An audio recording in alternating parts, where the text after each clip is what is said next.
Hello everyone. Study Insights or YouTube চেনেললৈকে সকলোকে আদৰণি জনালোঁ। আজিৰ এই ভিডিঅ'টোত আমি আমাৰ যোনটো PYQ সলিউশন সিৰিজ ৰিগাৰ্ডিং মেথমেটিক্স বা গণিত এজ এ সাবজেক্ট আমি চলাই আছোঁ তাৰে ছেকেণ্ড নম্বৰ ক্লাছ। এই গোটেই ডিছকাশ্যনখিনি আমাৰ আসাম পুলিচ, আসাম ফৰেষ্ট আৰু ADRE যিখিনি আমাৰ আপকামিং এক্সামিনেশ্যনছ আছে সেইখিনি গোটেই টাৰ্গেট কৰি কিনে আমি এই ভিডিঅ'ছবিলাক আপোনালোকৰ আগত আগবঢ়াইছোঁ। এই গোটেই সিৰিজটোৰ পৰা আপোনালোকে বেনিফিট পাবৰ কাৰণে আমাৰ চেনেলটো ছাবস্ক্ৰাইব কৰি থ'ব পাৰে, লগতে ষ্টে টিউন কৰি ৰাখিব যাতে এটাও ভিডিঅ' আপোনালোকৰ মিছ নহয়। লগতে এই গোটেই সিৰিজটোত আমি আমাৰ যিমানখিনি চিলেবাছ অৰিয়েণ্টেড টপিকছ আছে সকলোখিনি ডিছকাছ কৰিম, যাতে সকলোখিনি থ্ৰু দি আমি maths as a subject completely ইয়াতে শেষ কৰিব পাৰোঁ। চ' আজিৰ ভিডিঅ'টো আৰম্ভ কৰাৰ আগত আপোনালোকৰ আগত মই নিজৰ বিষয়ে কৈ লওঁ। So' I am your new educator in this platform. So' মোৰ নাম হৈছে উৎপল। চ' মই তোমালোকক এই গোটেই ছিৰিজটোত মেথছৰ ক্লাছেছবিলাক দিম। আশা কৰোঁ এই গোটেই ডিছকাশ্যনখিনিৰ পৰা বা আপকামিং ক্লাছেছৰ পৰা তোমালোকৰ প্ৰিপেৰেশ্যনত ভালেইখিনিও এংগেজমেণ্ট এটা আহিব আৰু তাৰ লগতে তোমালোকে ভালকৈ এই পৰীক্ষাটোত পাছ কৰি যাবা। চ' আজিৰ ভিডিঅ'টো আৰম্ভ কৰাৰ আগত আমি ইয়াতে ডিছকাশ্যন কৰিম ৰিগাৰ্ডিং আমাৰ আসাম পুলিচ যোনটো পষ্টৰ কাৰণে। চ' এইটো এটা স্পেচিয়েল বেটছ যাৰ নেকি ক্লাছেছ ফেব্ৰুৱাৰী মাহৰ পৰা আৰম্ভ হ'ব আৰু ইয়াৰ লিংক মই ডেছক্ৰিপশ্যন বক্সত দি থৈ দিছোঁ, যাৰ বিষয়ে আপোনালোকে সেই লিংকত গৈ কিনে আপোনালোকে চাব পাৰে। চ' আজিৰ ভিডিঅ'টো আমি ইয়াতে আৰম্ভ কৰোঁ। চ' প্ৰথম কুৱেশ্যনটো আমি ইয়াতে ল'ম, য'ত নেকি কৈছে আ man is 24 years older than his son and after 2 years his age will be twice the age of his son. The present age of the son is, মানে অসমীয়াত কি কৈছে সকলোৱে আমি ইয়াতে চাই লওঁ। য'ত নেকি কি ক'লে যে এজন মানুহ তেওঁৰ পুত্ৰতকৈ প্ৰায় 24 বছৰ ডাঙৰ বুলি কৈছে আৰু 2 বছৰ পাছত তেওঁৰ বয়স পুত্ৰৰ বয়সৰ দুগুণ হ'ব। বৰ্তমান তেওঁৰ পুত্ৰৰ বয়স কিমান? এই কুৱেশ্যনটো কৰাৰ আগতে আমি এই গোটেই কুৱেশ্যনটো আমাৰ সমীকৰণ বা ইকুৱেশ্যনত আমি বিভক্ত কৰি ল'ম। তাৰ লগতে এই কুৱেশ্যনটো কৰিবৰ কাৰণে যোনটো আমি পদ্ধতি ব্যৱহাৰ কৰোঁ তাতে আমাৰ দুটা ভেৰিয়েবল আহে। 2 variables are basically used. আপোনালোকে এই কুৱেশ্যনটো কৰোঁতে সদায় দুটা ইকুৱেশ্যন বনাব ট্ৰাই কৰিব। ঠিক আছে, চ' এই কুৱেশ্যনটো আমি কৰি চাওঁ ইয়াতে। য'ত নেকি কি ক'লে আ man is 24 years older than his son, মানে যদি আমি ইয়াতে সেই মানুহজনৰ বয়স বা মেনছ এজ ইয়াতে যদি এক্স বুলি ধৰিলোঁ আৰু তেওঁৰ ল'ৰা বা চনৰ এজ ইয়াতে যদি আমি ৱাই বুলি ধৰিলোঁ, তেতিয়া কি হ'বগৈ? যদি আমি মানুহজনৰ বয়সৰ পৰা তেওঁৰ পুত্ৰৰ বয়স যদি ইয়াতে আমি ছাবট্ৰেক্ট বা বিয়োগ যদি কৰোঁ ইয়াতে, তেতিয়াহ'লে কিমান পাম? পাই 24 পাম। অ'কে, তেওঁ কাৰণ তেওঁ 24 বছৰ ডাঙৰ নিজৰ পুত্ৰতকৈ। এইটো হ'ল আমাৰ কিমান? ইকুৱেশ্যন নম্বৰ 1 বা সমীকৰণ নম্বৰ 1। তাৰপিছত আপোনালোকে চাব কি কৈছে, after 2 years his age will be twice the age of his son. 2 বছৰ পাছত মানুহজনৰ বয়স কিমান হ'ব? এক্স প্লাছ 2, যিহেতু প্ৰেজেণ্ট যোনটো বয়স সেইটো হৈছে আমাৰ এক্স, ৰাইট, ইকুৱেল টু কিমান হ'ব? যিহেতু তেওঁৰ পুতেকৰ বয়সতকৈ দুগুণ হ'ব। চ' পুতেকৰ বয়স কিমান হ'ব 2 বছৰ পিছত? ৱাই প্লাছ 2, 2 বছৰ বাঢ়ি যাব ইয়াতে আৰু এইটোৰ দুগুণ হ'বগৈ, ৰাইট। চ' আমি প্ৰথম ইকুৱেশ্যনটোত কি কৰিম? আমি ইয়াৰ পৰা এক্সৰ যোনটো ভেলু সেইটো ৱাই টাৰ্মছত উলিয়াই ল'ম, ৰাইট। চ' এইটো ইকুৱেশ্যন যদি আমি ইয়াতে চাওঁ তেতিয়াহ'লে কিমান হ'ব? X is equal to Y plus 24, মানে ৱাইটো সিফালে গুচি যাব আমাৰ। ঠিক আছে, তাৰপিছত আপোনালোকে চাব আমি ছেকেণ্ড ইকুৱেশ্যনটো, এইটো যোনটো আমাৰ ইকুৱেশ্যন বনিছে সেইটো কেনেকৈ ব্যৱহাৰ কৰিম। এতিয়া এই যোনটো এক্সৰ ভেলু আহিল এইটো আমি ইয়াতে আনি কিনে পুট কৰি দিম, ৰাইট। তেতিয়াহ'লে কিমান আহিব? এক্সৰ জেগা আমি যেতিয়া ৱাই প্লাছ 24 পুট কৰিম তেতিয়াহ'লে Y plus 24 plus 2 is equal to twice Y plus 4। Okay, এই ৱাইটো আমি এই ৱাইৰ পৰা মাইনাছ কৰিম, তেতিয়াহ'লে কিমান থাকিব? 26 ইকুৱেল টু ৱাই প্লাছ 4। এই 4টো আমি 26ৰ পৰা মাইনাছ কৰি দিম। That means y is equal to 22। চ' আপোনালোকে দেখা পালে আমি খুব সহজভাৱে এই কুৱেশ্যনটো কেনেকৈ ছল্ভ কৰিলোঁ। এতিয়া পুত্ৰৰ বয়স আমি কিমান পালোঁ? যিহেতু son's y equal to y, son's age equal to y, that means পুত্ৰৰ বয়স কিমান হ'ল? 22 বছৰ বয়স। চ' অপশ্যন ডি হৈছে আমাৰ কাৰেক্ট আনচাৰ। আই বিলিভ আপোনালোকে গোটেই এই কুৱেশ্যনটো বুজি পালে, ৰাইট। যদি কিবা অলপ আপোনালোকৰ ডাউট আছে মোক কমেণ্ট বক্সত জনাব পাৰে। ঠিক আছে, আমি নেক্সট কুৱেশ্যনলৈকে এতিয়া আগবাঢ়োঁ। চ' নেক্সট কুৱেশ্যনটোত কৈছে যে how many times do the hands of a clock coincide in a day. এদিনত ঘড়ীৰ দুয়োটা কটা বা কিমান বাৰ একেলগে লগ হয় বুলি কৈছে এই কুৱেশ্যনটোত এটা আমি এজাম্পশ্যন ইয়াতে ৰাখিম যে আমাৰ যোনটো ঘড়ী আছে সেই ঘড়ীটোত কি হয় আমাৰ দুটা কটা আমি ধৰিছোঁ য'ত নেকি আমাৰ এটা মিনিট হেণ্ড থাকিব মিনিট হেণ্ড মানে মিনিটৰ যোনডাল কটা ৰাইট আৰু এডাল কি থাকিব আমাৰ আৱাৰ হেণ্ড আমি এই কুৱেশ্যনটোত আমাৰ ছেকেণ্ডৰ যোনডাল কটা হয় বা ছেকেণ্ড হেণ্ড যোনডাল আমি কওঁ সেইডাল আমি ইয়াতে ব্যৱহাৰ কৰা নাই ঠিক আছে ৰাইট এতিয়া এই কুৱেশ্যনটো কৰাৰ আগত অলপমান আপোনালোকে বস্তুখিনি বুজি পাব ট্ৰাই কৰিব ছাপ'জ এইটো হৈছে আমাৰ ঘড়ীটো ৰাইট ইয়াতে আমাৰ 12 থাকে 3 থাকে 6 থাকে আৰু 9 থাকে চ' বাকীকেইটা মই মাজৰখিনি আৰু লিখা নাই সৰ্বপ্ৰথমতে আপোনালোকে মন কৰিব ইয়াতে এই কুৱেশ্যনটোত যে যেতিয়া আমাৰ দিনটো আৰম্ভ হয় তেতিয়া কিমানৰ পৰা আৰম্ভ হয় 12 AM ৰ পৰা আৰম্ভ হয় আৰু এইটো শেষ হোৱাৰ আগতে 12 PM পাইগৈ তাৰপিছত কিমান পাব পিছদিনা 12 AM যেতিয়া পাবগৈ তেতিয়া দিনটো আমাৰ শেষ হয় 24 ঘণ্টা ইয়াতে থাকে ৰাইট এই 24 ঘণ্টাৰ মাজত যেতিয়া মিনিট হেণ্ড আৰু আৱাৰ হেণ্ড মানে আমাৰ যোনডাল মিনিটৰ কটা আৰু ঘণ্টাৰ যোনডাল কটা সেইডাল অভাৰলেপ 24 বাৰে হ'ব লাগে কিন্তু যেতিয়া আমাৰ দিনটো আৰম্ভ হয় আৰম্ভণিৰ যেতিয়া 12টা বাজে যেতিয়া মিনিট হেণ্ডডাল এইটো পজিশ্যনত থাকে ৰাইট সেই পজিশ্যনটো আমি কি কৰোঁ কাউণ্ট নকৰোঁ বা নগণো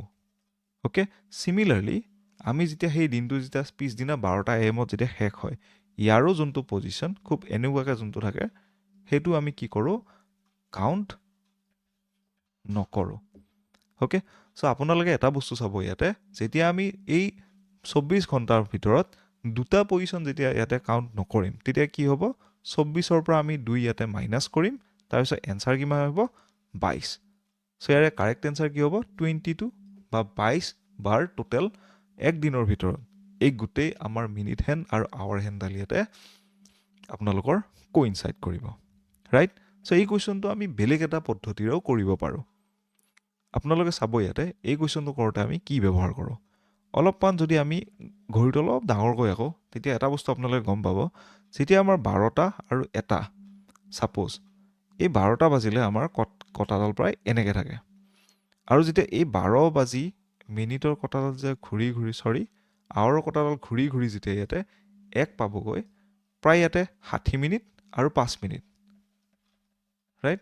12ৰ পৰা 12লৈকে 60 মিনিট আৰু এইখিনিত 5 মিনিট থাকি গ'ল মানে 65 মিনিটৰ পিছতহে গৈ কিনে কটাডাল কি হয়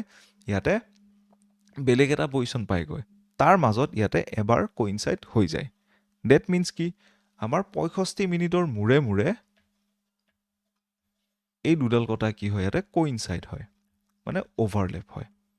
ঠিক আছে চ' 24 ঘণ্টাৰ ভিতৰত 65 মিনিট কেইবাৰ আহে সেই বস্তুটো যদি আমি গণো তেতিয়াহ'লে আমাৰ তাত এনচাৰ ওলাই পৰিব ডেট মিনছ কি 24 ঘণ্টাত আমাৰ মিনিট কিমান থাকে 24 পূৰণ 60 আৰু যদি আমি ইয়াক 65 দি হৰণ কৰি দিওঁ তেতিয়া কেইবাৰ কোইনচাইড কৰিছে আমাৰ উলিয়াই যাব আৰু সেইটো প্ৰায় 22 বাৰে আহে আপোনালোকে এই ডিভিজনখিনি কৰি চাব পাৰে ঠিক আছে চ' কাৰেক্ট আনচাৰ কি হ'ব 22 is the correct answer okay so' এই কুৱেশ্যনটো আই বিলিভ আপোনালোকে সকলোখিনি বুজি পালে ৰাইট চ' নেক্সট কুৱেশ্যনটোলৈকে আমি ইয়াতে আগবাঢ়োঁ ঠিক আছে চ' নেক্সট কুৱেশ্যনটো চাম ইয়াতে য'ত নেকি কি ক'লে rectangular plot measuring 90 metres and 50 metres is to be enclosed by a wire fencing right যে 90 মিটাৰ আৰু 50 মিটাৰ জোখৰ এটা আয়তাকাৰ মাটিখণ্ড আছে তাৰে বেৰ দিব লাগিব যদি বেৰখনৰ খুঁটাবোৰ 5 মিটাৰ অন্তৰত স্থাপন কৰা হয় তেন্তে মুঠ কিমানটা খুঁটা লাগিব if the poles of the fence are kept 5 meters apart then how many poles will be needed right so ইয়াতে এটা আয়তাকাৰৰ মাটি অলপ আছে so ইয়াৰে দৈৰ্ঘ্য কিমান দিছে প্ৰায় 90 মিটাৰ আৰু পুতল কিমান দিছে প্ৰায় আমাৰ 50 মিটাৰ ৰাইট এতিয়া এই গোটেইখিনি আমি কি কৰিব লাগে ফেন্সিং দিব লাগে মানে ইয়াৰ আমি কি উলিয়াব লাগে পৰিসীমা উলিয়াব লাগিব পৰিসীমা উলিয়াৰ পিছত আমি এই ফেন্সিংখিনিত 5 মিটাৰৰ মূৰে এটা খুঁটা দিব লাগিব আই বিলিভ আপোনালোকে বুজি পাইছে এইখিনি বস্তু ৰাইট এই খুঁটাটো আমি কেনেকৈ উলিয়াব লাগিব আমাৰ পৰিসীমা উলিয়াই উঠি 5ৰে আমি সেই পৰিসীমাটো হৰণ কৰিব লাগিব আৰু যোনটো এনচাৰ ওলাই আহিব সেইখিনি হৈছে আমাৰ কিমানটা খুঁটা লাগিব ৰাইট এতিয়া পৰিসীমাৰ কাৰণে আমাৰ লেন্থ বা দৈৰ্ঘ্য কিমান দিয়া আছে 90 মিটাৰ ব্ৰেথ বা পুতল কিমান দিয়া আছে 50 মিটাৰ ৰাইট তাৰ পিছত আপোনালোকে চাব আমাৰ পেৰিমিটাৰ বা পৰিসীমাৰ যোনটো ফৰ্মুলা আছিলে ওকে মই আয়ত আকাৰৰ ফিল্ডখন ইয়াত আঁকি দিছো এটো 90 মিটাৰ আৰু এটো হৈছে আমাৰ 50 মিটাৰ ওকে সো পেৰিমিটাৰৰ ফৰ্মুলাটো কি আমাৰ এটো হৈছে 2 পূৰণ দৈৰ্ঘ্য প্লাস পুতল right L plus B so 2 into 90 plus 50 so 90 50 কিমান হ'ব 140 2 পূৰণ 140 which is equal to 280 metre এটা নাম্বাৰ অফ পোলস কেইটা লাগিব আমাৰ কেইটা খুঁটা লাগিব বুলি ক'লে আমাৰ 5 মিটাৰৰ মূৰে মূৰে লাগিব তো তেতিয়া আমি কি কৰিব লাগিব 280 ইয়াতে 5 এৰে হৰণ কৰিব লাগিব ৰাইট তেতিয়া আমাৰ কিমান ওলাই আহিব যদি ইয়াতে আমি হৰণ কৰি চাও 280 5 এৰে হৰণ কৰিলে ৰাইট 5 5 গুণ আমি ইয়াতে 25 দিলো 30 নামি আহিলে 6 সো 56 হৈছে আমাৰ কি সঠিক এনসাৰ আই বিলি আপোনালোকে এই গোটেই কোৱেশ্চনটো বুজি পালে অপচন বি 56 হৈছে আমাৰ কাৰেক্ট আনসাৰ 5 মিটাৰৰ মূৰে মূৰে যেতিয়া আমি খুঁটাবিলাক দিম তেতিয়া আমি এই কোৱেশ্চনটো এনেকৈ কৰিব লাগে 6 মিটাৰৰ মূৰে মূৰে দিলে আমি ইয়াতে 6 দিলো হয় ৰাইট সো এনেকৈ কোৱেশ্চনছ বিলাক আমি কৰিব লাগে এই কোৱেশ্চনটো যোৱা বছৰ এসআই পেপাৰখনত আহিছিলে আই বিলিভ যোনজনে এক্সাম দিছিলে তেওঁলোকে ইয়াতে ৰিলেট কৰিব পাৰিব ওকে ৰাইট সো আমি নেক্সট কোৱেশ্চনলৈকে আগবাঢ়ো সো নেক্সট কোৱেশ্চনটো হৈছে আপোনালোকে ভালকে চাব কোৱেশ্চনটো যত নেকি কি সুধিছে the average of 7 consecutive numbers is 20 সাতটা একেধাৰে থকা সংখ্যাৰ যোনটো গড় হেতু হৈছে প্ৰায় 20 the largest of these numbers is এই সংখ্যাবোৰৰ আটাইতকৈ যোনটো ডাঙৰ সংখ্যা হেতু কিমান বুলি সুধিছে সো এই কোৱেশ্চনটো কৰাৰ আগত আমি এটা বস্তু বুজি লোৱাটো উচিত যে কনজিকিউটিভ নাম্বাৰ মানে কি অলপমান আপোনালোকে ইয়াতে ধ্যান দিব ঠিক আছে কনজিকিউটিভ নাম্বাৰ মানে হল আমাৰ একেলগে থকা নম্বৰ সাপোজ 10 12 13 14 প্ৰায় এনেকে যিখিনি নম্বৰ যায় সেইখিনি বস্তুকে আমি কি বুলি কওঁ কনজিকিউটিভ নাম্বাৰ বুলি কওঁ বা একে লেঠাৰে যিখিনি আমাৰ নাম্বাৰছ থাকে ঠিক আছে ৰাইট এটা এনেকুৱা সাতটা সংখ্যাৰ আমাৰ কি গড় হৈছে 20 মানে এভাৰেজ এটা এভাৰেজৰ ফৰ্মুলাটো আই বিলিভ আপোনালোকে জানে হেতু হৈছে কি এক second sum of all observation divided by number of all observation যে আমাৰ তাত যিমান কেইটা সংখ্যা আছে এই গোটেই সংখ্যা কেইটা যিখিনি মুঠ আৰু হেইটোক আমি হৰণ কৰিম আমাৰ তাত কেইটা সংখ্যা আছে ওকে সো আপোনালোকে ইয়াতে চাব যেহেতু আমাৰ তাত সাতটা সংখ্যা এনেকুৱা আছিল যিকিটা নেকি কি হয় কনজিকিউটিভ যদি আমি প্ৰথম সংখ্যাটো x বুলি ধৰিলো ওকে সেকেন্ড সংখ্যাটো কি হ'ব আমাৰ x + 1 নেক্সটটো কি হ'ব আমাৰ x + 2 নেক্সটটো কি হ'ব আমাৰ x + 3 তাৰ পিছত x + 4 তাৰ পিছত আমাৰ x + 5 আৰু 7 নম্বৰটো কি হ'ব আমাৰ x + 6 এইখিনি হৈছে আমাৰ কি সাতটা সংখ্যা আপোনালোকে চাগে বুজি পাইছে ৰাইট এইটো হৈছে আমাৰ কি সকলোতকৈ লাৰ্জেষ্ট বা সকলোতকৈ ডাঙৰ সংখ্যাটো x + 6 টো সো আমি এটো উলিয়াব লাগে তাৰ কাৰণে আমি x ৰ ভ্যালুটো উলিয়াব লাগিব এতিয়া যদি এই গোটেই কিটাৰ আমি সাম বা মুঠটো যেতিয়া উলাও তেতিয়া সকলোতে পাব আপোনালোকে x x x x x x x সাতটা আমি x পাম ইয়াতে ৰাইট সো মুঠ উলিয়াবৰ কাৰণে আমি 7x ললো তাৰ অন্তৰাল ভাবে আপোনালোকে চাব 1 2 3 4 5 6 একে লেঠাৰে 6টা আমাৰ কি সংখ্যা আছে তাৰেৰো কি লাগিব আমাক মুঠটো লাগিব তাৰে মুঠ উলিয়াবৰ কাৰণে আমাৰ তাত এটা ফৰ্মুলা থাকে এটো হৈছে কি n * n + 1 / 2 ইয়াতে n ৰ জাগাত আমি কি কৰিম 6 পুট কৰিম 6 6 + 1 / 2 6 1 7 ৰাইট 7 পূৰণ 6 কিমান হ'ব ইয়াতে 1 মিনিট 6 7 আৰু ইয়াতে 2 দি আমি কি কৰিম ইয়াতে হৰণ কৰিম ৰাইট সো 7 6 গুণ কিমান হ'ব ইয়াতে আমাৰ 42 42ক আমি 2 দি হৰণ কৰিলে কিমান পাম 21 হয়নে সো 7x + 21 / 7 এটো হৈছে আমাৰ এভাৰেজৰ ফৰ্মুলা টোটাল নম্বৰ আমাৰ 7টা আছিল আৰু কি কৰিম আমি ইয়াতে ইকুৱেট কৰি দিম 20 ৰ লগত যেহেতু 20 টো আমাৰ কি দি আছে অলৰেডি এভাৰেজ বুলি এই গোটেই কোৱেশ্চনটোত কৈ দিয়া হৈছে ৰাইট আই বিলিভ আপোনালোকে বুজি পাইছে তাৰপিছত কি হ'ব আমি ইয়াতে xৰ ভেলুটো ইয়াৰ পৰা উলিয়াম চ' 7 যদি আমি ইয়াতে হৰণ কৰোঁ 7 7 কেনচেল গ'ল 21ক আমি হৰণ কৰিলে 7 3 পাম চ' x + 3 = 20 পাম চ' x = কিমান পাম 3 ইয়াৰ পৰা মাইনাছ কৰি দিম 17 পালোঁ ওকে চ' তাৰপিছত আপোনালোকে চাব আমি কি উলিয়াব লাগে x + 6 উলিয়াব লাগে মানে লাৰ্জেষ্ট নাম্বাৰ = x + 6 মানে 17 + 6 তেতিয়াহ'লে কিমান হ'ব 23 okay so 23 is the correct answer here so option C এইটো ইয়াতে আহিব লাগিছিলে but option C 23 হৈছে আমাৰ কি correct answer ঠিক আছে আই বিলিভ আপোনালোকে বুজি পালে এই কুৱেশ্যনটো আমি কেনেকৈ কৰিলোঁ আমি নম্বৰ কেইটা কেনেকৈ ল'লোঁ তাৰপিছত ক্ৰমাগতভাৱে যিকেইটা নম্বৰ আছিলে আমাৰ 1 2 3 4 5 6 সেইটো কোনটো ফৰ্মুলা ইউজ কৰি কিনে আমি গোটেইখিনি যোগ কৰিলোঁ আপোনালোকে আই বিলিভ গোটেইখিনি ইয়াতে ধৰিব পাৰিছে চ' আমি এতিয়া নেক্সট কুৱেশ্যনলৈকে যাম য'ত নেকি সুধিছে কি The age of the mother today is thrice the age of her daughter. আজিৰ দিনত মাকৰ বয়স জীয়েকৰ বয়সৰ 3 গুণ বুলি কৈছে তাৰপিছত 12 বছৰ পাছত মাকৰ বয়স জীয়েকৰ বয়সৰ 2 গুণ হ'ব বুলি ক'লে ৰাইট যে 12 বছৰ পাছত মাকৰ বয়স জীয়েকতকৈ 2 গুণ হ'ব বৰ্তমানৰ জীয়েকৰ বয়স কিমান ইয়াতে উলিয়াব দিছে অলপ আগত আমি যোনটো কুৱেশ্যন চাইছিলোঁ আপোনালোকৰ লগত সেই কুৱেশ্যনটো সিমিলাৰ এনেকুৱাই হয় জাষ্ট ইয়াতে কি হয় এজ গেপটো বেছি হয় তাতে 2 বছৰ আছিলে ইয়াতে 12 বছৰ হয় ঠিক আছে এই কুৱেশ্যনটোৰ আনসাৰ আমি ইয়াতে উলিয়াব ট্ৰাই কৰিম আপোনালোকে চাব প্ৰথম যোনটো ষ্টেটমেণ্ট দিয়া আছে তাৰে ওপৰত যদি আমি এটা ইয়াতে ইকুৱেশ্যন বনাওঁ তেতিয়া আমি কি কৰিম ইয়াতে মাদাৰৰ যোনটো এজ সেইটো ইয়াতে আমি এক্স বুলি ধৰি ল'ম আৰু ডটাৰ বা জীয়েকৰ যোনটো এজ সেইটো আমি কি বুলি ধৰি ল'ম ইয়াতে ৱাই বুলি ধৰি ল'ম ঠিক আছে চ' তাৰপিছত প্ৰথম যোনটো ষ্টেটমেণ্ট দিয়া আছে তাতে কি ক'লে এই দুটা কি হয় আমাৰ প্ৰেজেণ্ট এজ হয় মানে বৰ্তমানৰ এজ হয় ঠিক আছে so' mother age is thrice the that of her daughter so' x = 3y হয়নে প্ৰথম লাইনৰ পৰা এইটো আমাৰ ওলাই আহিল তাৰপিছত 12 বছৰৰ পাছত মাকৰ বয়স কিমান হ'ব x + 12 জীয়েকৰ বয়সো কিমান হ'ব 12 বছৰৰ পিছত y + 12 আৰু কি হ'ব ইয়াতে 2 গুণ হ'ব বুলি কৈছে 2 ইনটু ওকে চ' ইয়াৰ পৰা আমি xৰ ভেলু লৈ কিনে কি কৰিম এই ছেকেণ্ড ইকুৱেশ্যনটোত আমি কি কৰিম পুট কৰি দিম ছেকেণ্ড সমীকৰণটোত তেতিয়াহ'লে কিমান ওলাই আহিব xৰ জেগা আমি 3y পুট কৰিম 3y +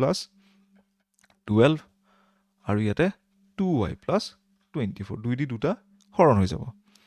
ৰাইট তাৰপিছত কি হ'ব এই 3y পৰা 2y মাইনাছ কৰিম চ' ইয়াতে কিমান আহি পৰা আমাৰ y আহি পৰিলে আৰু তাৰপিছত এই 24ৰ পৰা 12 যেতিয়া আমি মাইনাছ কৰিম তেতিয়া কি পাম ইয়াতে 12 পাই যাম ওকে চ' আমি কি পালোঁ এতিয়া জীয়েকৰ বয়স বা ডটাৰৰ বয়স কিমান হ'ল option A 12 years is the correct answer I believe আপোনালোকে বুজি পালে এই কুৱেশ্যনটো আমি কেনেকৈ কৰিলোঁ দুটা ইকুৱেশ্যন আমি কেনেকৈ বনালোঁ গোটেই ষ্টেটমেণ্টখিনি পঢ়ি কিনে তাৰপিছত সেইটো ইকুৱেশ্যনৰ পৰা এটা ভেৰিয়েবলৰ আমি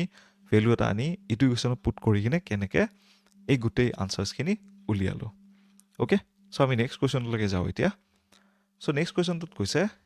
এ can complete a journey in 10 hours so' A নামৰ এজন ব্যক্তি আছে তেওঁ ইয়াতে এটা গোটেই যাত্ৰা এটা প্ৰায় 10 ঘণ্টাত সম্পূৰ্ণ কৰিব পাৰে তাৰ লগতে এ নামৰ ব্যক্তিজনে প্ৰথম যিখিনি হাফ আছিলে সেই দূৰত্বৰ ইয়াতে 21 কিলোমিটাৰ প্ৰতি ঘণ্টাত তেওঁ ইয়াতে শেষ কৰিলে তাৰপিছত দ্বিতীয় যিখিনি ইয়াতে হাফ আছিলে সেই গোটেই জাৰ্ণিটোৰ সেইখিনি প্ৰায় 24 কিলোমিটাৰ প্ৰতি ঘণ্টাত ইয়াতে শেষ কৰিলে তাৰপিছত find the total journey in kilometre এই গোটেই জাৰ্ণিটোৰ কিমানখিনি দৈৰ্ঘ্যৰ আছিলে সেই বস্তুটো ইয়াতে উলিয়াব দিছে দূৰত্ব কিলোমিটাৰত আপোনালোকে আই বিলিভ এই কুৱেশ্যনটো বুজি পাইছে মই কি ক'ব ট্ৰাই কৰি আছোঁ ইয়াতে মই দেখাই দিছোঁ ছাপ'জ ইমানখিনি দৈৰ্ঘ্যৰ দূৰত্ব আছিলে ৰাইট চ' মই ছাপ'জ ধৰি ল'লোঁ ইয়াতে 2d বুলি এই গোটেই ডিষ্টেঞ্চটো যাতে মই যেতিয়া হাফ কৰি দিম তেতিয়া d আৰু d এনেকৈ আমি হাফ কৰিব পাৰোঁ অ'কে জাষ্ট যাতে মোৰ কি হয় ছল্ভ কৰিব ইজি হয় এই কুৱেশ্যনটো আই বিলিভ আপোনালোকে বুজি পাইছে গোটেইখিনি বস্তু ঠিক আছে চ' প্ৰথম যিখিনি হাফ আছিলে এই মানুহজনে মই ইয়াতে আকৌ ভালকৈ আঁকি দিছোঁ তো টোটেল দৈৰ্ঘ্য হ'ল আমাৰ প্ৰায় 2d প্ৰথম যিখিনি দি আছিলে সেইখিনি প্ৰায় এই মানুহজনে 21 কিলোমিটাৰ প্ৰতি ঘণ্টাত ইয়াতে শেষ কৰিছিলে আৰু দ্বিতীয় যিখিনি পাৰ্ট আছিলে এইটোখিনি প্ৰায় 24 কিলোমিটাৰ প্ৰতি ঘণ্টাত ইয়াতে শেষ কৰিছিলে অ'কে চ' এইখিনি ডি আৰু এইখিনিও আমাৰ ডি দূৰত্ব ঠিক আছে চ' ইয়াতে আপোনালোকে চাব আমি টোটেল জাৰ্ণি কিমান আছিলে মানে 2dৰ ভেলু কিমান আছিলে সেই বস্তুটো ইয়াতে উলিয়াব লাগে অ'কে সো ইয়াতে আমি এটা ফৰ্মুলা ব্যৱহাৰ কৰিম আপোনালোকে চাগে জানে সেইটো হৈছে distance is equal to speed into time okay so দূৰত্ব হৈছে আমাৰ গতিবেগ পূৰণ সময় ওকে এই ফৰ্মুলাটো আমি ইয়াতে ব্যৱহাৰ কৰিম সো প্ৰথম যিখিনি সময় কিমান লাগিলে প্ৰথম ডিটো কমপ্লিট কৰোঁতে বা প্ৰথম হাফটো কমপ্লিট কৰোঁতে সেইখিনি আমি কি পাম T1 বুলি এইখিনি লিখি ল'লোঁ সো ডিষ্টেন্স ডিভাইডেড বাই যেতিয়া আমি স্পীড কৰিম তেতিয়া সময় আমাৰ ওলাই আহিব স্পীড কিমান আছিলে 21 কিলোমিটাৰ প্ৰতি ঘণ্টা ছেকেণ্ড হাফটো কমপ্লিট কৰোঁতে কিমান টাইম লাগিলে আমাক প্ৰায় ডি হৰণ 24 কিলোমিটাৰ প্ৰতি ঘণ্টা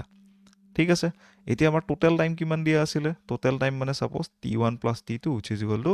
10 ঘণ্টা বুলি দিয়া আছিলে হয়নে সো T1 প্লাছ T2 কৰিম আমি ইয়াতে সো T1 ৰ ভ্যালু কিমান আহিলে 2 ডিভাইডেড বাই 21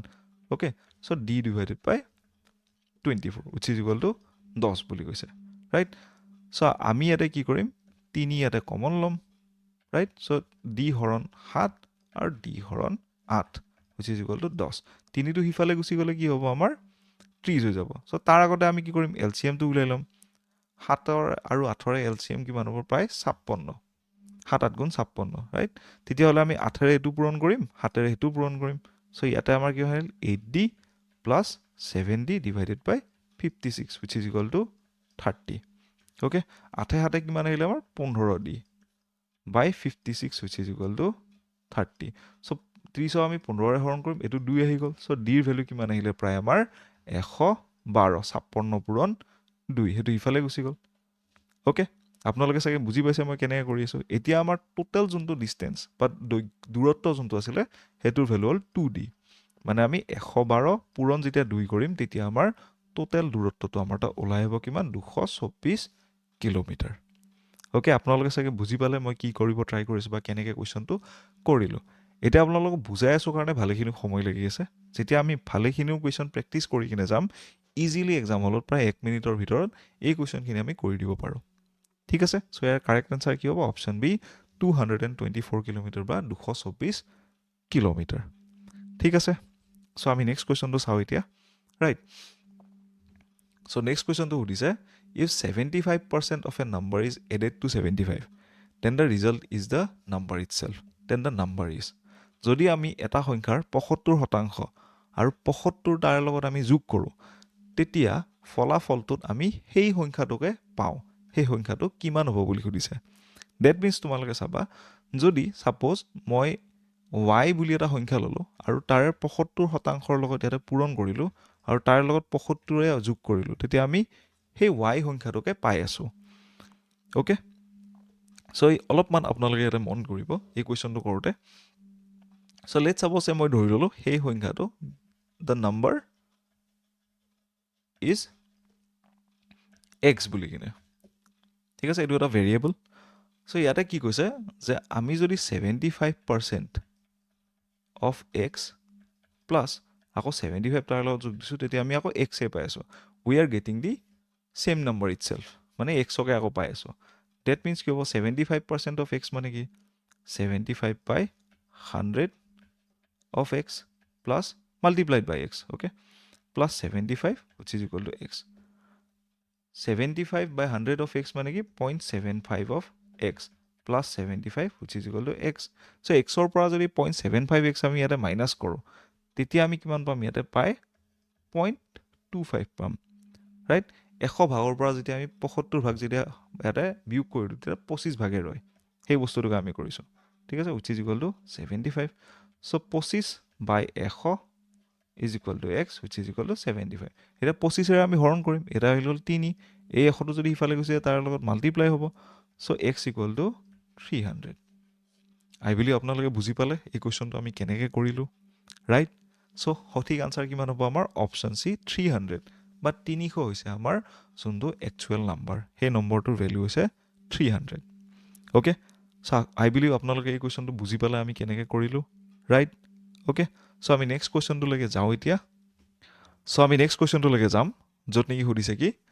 যে how much time will it take for an amount of 450 to yield 81 as an interest at 4.5% per annum of simple interest so 450 টকাৰ এটা মূলধনে 4.5% কৰি সৰল সুদৰ হাৰত 81 টকা সুদ কিমান সময়ত লাগিব বা কিমান সময় লাগিব সুদ দিওঁতে 81 টকাৰ ঠিক আছে সো এই কোৱেশ্চনটো কৰিবৰ কাৰণে আমি সিম্পল ইন্টাৰেষ্টৰ যিখিনি ফৰ্মুলা সেইখিনি ইয়াতে ব্যৱহাৰ কৰিম ৰাইট আই বিলিভ এই কোৱেশ্চনটো আপোনালোকে বুজি পাইছে কেনেকৈ কৰিব লাগে ৰাইট সো সিম্পল ইন্টাৰেষ্টৰ যিখিনি ফৰ্মুলা সেইখিনি ব্যৱহাৰ কৰি কিনে এই কোৱেশ্চনটো কৰিব আমি ট্ৰাই কৰিম লগতে আৰু বেলেগ এটা মেথডো ইয়াতে পঢ়িম য'ত নেকি আমি গোটেইখিনি ইয়াতে কেলকুলেশ্যন নকৰাকৈ এনচাৰটো কেনেকৈ উলিয়াব লাগে ঠিক আছে সো কোৱেশ্চনটো আমি ইয়াতে কৰোঁ যেহেতু আমি সিম্পল ইন্টাৰেষ্টৰ ফৰ্মুলাটো জানো কি পি আৰ টি বাই 100 য'ত নেকি পি মানে কি আমাৰ প্ৰিন্সিপাল এমাউণ্টটো তাৰ লগতে আৰ মানে ৰেট আৰু টি মানে আমাৰ টাইম যিখিনি লাগে যোনটো নেকি আমি এই কুৱেশ্যনটোত উলিয়াব লাগে সো সিম্পল ইন্টাৰেষ্ট আমি কিমানখিনি পাব লাগে 81 টকা পাব লাগে প্ৰিন্সিপাল কিমান দিয়া আছিলে আমাৰ প্ৰায় 450 টকা আৰু ৰেট কিমান দিছিলে প্ৰায় 4.5% আৰু টাইম আমি উলিয়াব লাগে আৰু ইয়াৰে ডিভাইড কৰিম 100ৰে ওকে এতিয়া আপোনালোকে চাব 100ক আমি কি কৰিম 50ৰে যদি হৰণ কৰোঁ এইটো 2 আহি গ'ল এইটো আমাৰ 9 আহি গ'ল ওকে সো আমি ইয়াক 9ৰে কি কৰিম এতিয়া হৰণ কৰিম 81ক যদি 9ৰে হৰণ কৰোঁ আমাৰ কিমান আহিব প্ৰায় 9 আহি গ'ল আৰু এই 9 আমি কি কৰিম 4.5ৰে ইয়াতে হৰণ কৰিম পূৰণ 2 এই দুটি আমাৰ ওপৰৰ ফালে উঠি আহিলে ইজ ইকুৱেল টু টি মানে টাইম পিৰিয়ড আমাৰ কিমান হ'ল প্ৰায় 18 হৰণ 4.5 ইজ ইকুৱেল টু আমাৰ কিমান হ'ব ইয়াতে 4 ৰাইট দ্যাট মিন্স আমাক কিমান সময় লাগিব 4 বছৰৰ সময় ইয়াতে লাগিব এই 81 টকা আমি সুদ হিচাপে পাওঁতে আই বিলিভ আপোনালোকে বুজি পালে এই কুৱেশ্যনটো আমি কেনেকৈ কৰিলোঁ তেতিয়াহ'লে কাৰেক্ট এনচাৰ কিমান হ'ব আমাৰ option B 4 years is the correct answer এতিয়া আপোনালোকে এটা বস্তু চাব এই কুৱেশ্যনটো আমি বেলেগ এটা পদ্ধতিৰেও কৰিব পাৰোঁ আমি ফৰ্মুলা যদি আমাৰ মনত নাথাকে ঠিক আছে অলপমান ক্ৰিটিকেল হয় বেছি টাফ কুৱেশ্যন ইয়াৰ থ্ৰুদি আমি প্ৰেক্টিছ কৰিব পাৰোঁ আপোনালোকে অলপমান ধ্যান দিব ইয়াতে ঠিক আছে প্ৰথমতে আমি এটা বস্তু জানি লোৱাটো উচিত যে সিম্পল ইন্টাৰেষ্টে কাম কেনেকৈ কৰে সিম্পল ইন্টাৰেষ্টত প্ৰথম বছৰত আমি সুদ কিমান পাই এটা সাপোজ এইখিনি যদি আমাৰ সুদ হাৰ থাকে তেতিয়াহ'লে 4.5% পাম নেক্সট ইয়াৰত আমি ইয়াৰ লগত যোগ কিমান হ'ব 4.5% ৰাইট গোটেইখিনি মিলি 9% হ'ব তাৰপিছত আকৌ 4.5% হ'ব যোনটো ইয়াতে যোগ হৈ কিনে প্ৰায় 13.5% হৈ যাব সো এনেকৈ বস্তুটো বাঢ়ি কিনে গৈ থাকে ওকে সো এতিয়া আপোনালোকে চাব যে আমি আমাৰ 81 টকা যোনটো আছিলে সেইটো 450ৰ কিমানখিনি পাৰ্চেণ্টেজ ৰাইট তো ইয়াতে আপোনালোকে চাব 81ক আমি যেতিয়া 4.5 যেতিয়া হৰণ কৰোঁ তেতিয়া কিমান হয় 9ৰে যদি হৰণ কৰোঁ ইয়াতে 9 আহিলে ইয়াতে 50 আহি গ'ল ঠিক আছে আমি কিহেদি পূৰণ কৰিম 100ৰে পূৰণ কৰিম সো এইটো 2 আহি গ'ল 9 পূৰণ 2 ইয়াতে 18% 18ক যদি আমি 4.4ৰে ইয়াতে হৰণ কৰোঁ তেতিয়া আমি কিমান পাম প্ৰায় 4 বছৰ পাম সো এনেকৈ আমি এই কুৱেশ্যনটো কৰিব পাৰোঁ ঠিক আছে আই বিলিভ আপোনালোকে বুজি পালে এই কুৱেশ্যনটো কৰিবৰ কাৰণে কেনেকৈ কৰিব লাগে ঠিক আছে সো আমি নেক্সট পাৰ্টটোলৈকে যাওঁ সো নেকি নেক্সট কুৱেশ্যনটো কি কৈছে the perimeter of one face of a cube is 20 centimetre and its volume must be এটা ঘনৰ এটা পৃষ্ঠৰ পৰিসীমা কিমান দি আছে প্ৰায় 20 চেণ্টিমিটাৰ ইয়াৰ আয়তন কিমান হ'ব মানে ভলিউম কিমান হ'ব সেই বস্তু সুধিছে সো ইয়াতে আপোনালোকে চাব এটা কিউব মানে প্ৰায় এনেকুৱা দেখোঁ আমি কিউবৰ যিকেইটা ছাইড হয় বা যিকেইটা আমাৰ দৈৰ্ঘ্য হয় প্ৰায় সমান হয় ওকে সো কিউবৰ এটা ফেচৰ যেতিয়া কথা কোৱা গৈছে আমি এটা স্কুৱেৰৰ কথা কৈ আছোঁ ইয়াতে লেটছ ছাপ'জ ইয়াৰে ছাইড কেইটাৰ লেন্থ আমি এ হিচাপত ধৰি ল'লোঁ ঠিক আছে সো এই কুৱেশ্যনটোত যেতিয়া আমাৰ পেৰিমিটাৰ অফ ওৱান ফেচ বুলি কৈছে পৰিসীমা এটা ফেচৰ ডেট মিনছ 4 পূৰণ এ ইজ ইকুৱেল টু 20 চেণ্টিমিটাৰ মানে 20 ওকে ৰাইট যিহেতু এটা স্কুৱেৰৰ আমাৰ পৰিসীমা ফৰ্মুলাটো কি that is perimeter is equal to 4a যদি আমি a হিচাপে এটা ছাইডক ইয়াতে ধৰি ল'লোঁ ঠিক আছে তেতিয়াহ'লে এৰ ভেলু কিমান ওলাল আমাৰ 20 হৰণ 4 মানে 5 চেণ্টিমিটাৰ আমাৰ ওলালগৈ ৰাইট তাৰপিছত আমি যেতিয়া ভলিউম উলিয়াব লাগে ভলিউমৰ ফৰ্মুলাটো কি সেইটো হৈছে কি আমাৰ এ কিউব মানে এৰ জেগাত আমি 5 ইয়াতে পূৰণ কৰিম 5 পূৰণ 5 পূৰণ 5 5 5 গুণ 25 25 5 গুণ কিমান হ'ব 125 চেণ্টিমিটাৰ কিউব